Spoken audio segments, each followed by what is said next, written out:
Some of you thought the franchise was dead.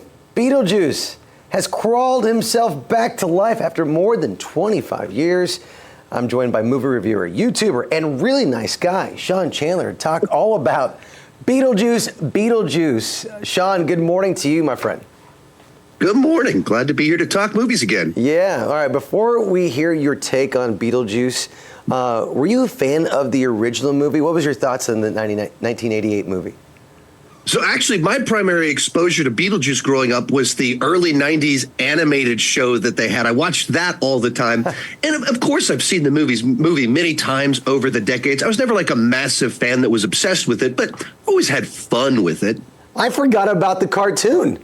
That's it. That's great. Yeah, you know what? I was allowed to watch the cartoon, but I could not watch the movie. My parents would not allow that. And then when I saw it, I had nightmares, so I understood why.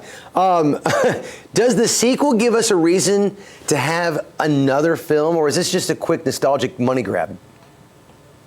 Well, the original Beetlejuice was never like this plot-driven story with a bunch of dangling plot threads that you were like anticipating the sequel. The fun of Beetlejuice was always this wild, crazy world that Tim Burton created, populated with characters you want to spend more time with. And one of the reasons it took so long to do a sequel is that they wanted to find a script that was another fun adventure in that world.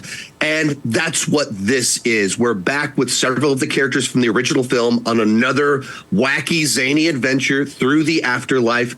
And I thought it recaptured the magic quite well.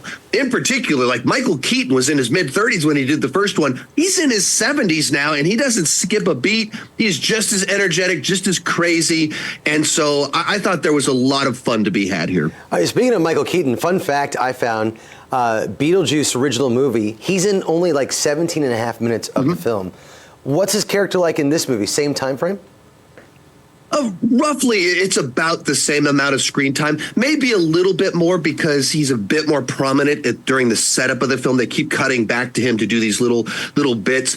But Beetlejuice is such a loud, obnoxious character that he's fun in these bursts where he shows up and you're excited to see him again, but you don't want him to be around long enough that he starts getting as irritating as he actually would be if he was there throughout the entire runtime of the film.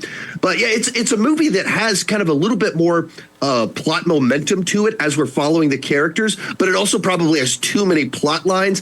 And so it's trying to cover a whole lot of ground, cutting between a bunch of plot lines, cutting back to Beetlejuice all at the same time. So very chaotic, but that's kind of the fun of the franchise. Well, the original Beetlejuice puts Tim Burton on the radar of everybody. It allows him to make Batman with Michael Keaton.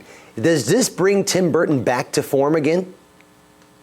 This is probably the best Tim Burton has been in over 15 years, where so many of the films of the last decade that he's done just don't have any of his kind of distinctive style and just kind of came and went, whether it was him working on a big franchise film without any of his style or just making some movies that weren't very good.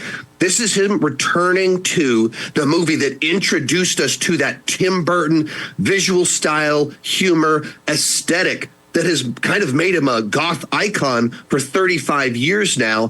And yeah, I mean, this is the best he's been in a very long time. And it's true Tim Burton, the weird creatures, the wackiness, the insanity, the dark humor. It's all in there. Are we done with these 80s remakes and sequels? Or what's next? Because for me, I've always been wanting like The Last Starfighter to come back. But what's your take? I know it's kind of like Ready Player One, where it's a story all about a culture that's stopped telling new stories and creating new franchises. And it's just going back to the past. And it's like we are living in that right now, where every big movie that comes out is a sequel or a remake. The biggest movie of last month, the one I was most excited for, Alien Romulus. Now we're doing Beetlejuice. And as much as we complain about it, we also want more of it. So the one that I watched is King Conan with old Arnold Schwarzenegger sitting on the throne with his gigantic sword. It was teased at the end of Conan the Barbarian 42 years ago. I need to see King Conan. One more adventure, one more high adventure with Arnold Schwarzenegger. I agree. Sean, let's bring him back. If we both will it together, we can bring King Conan to life. It will happen. Sean Chandler from Sean Chandler Talks About on YouTube. Hey, thanks for coming on. We appreciate you.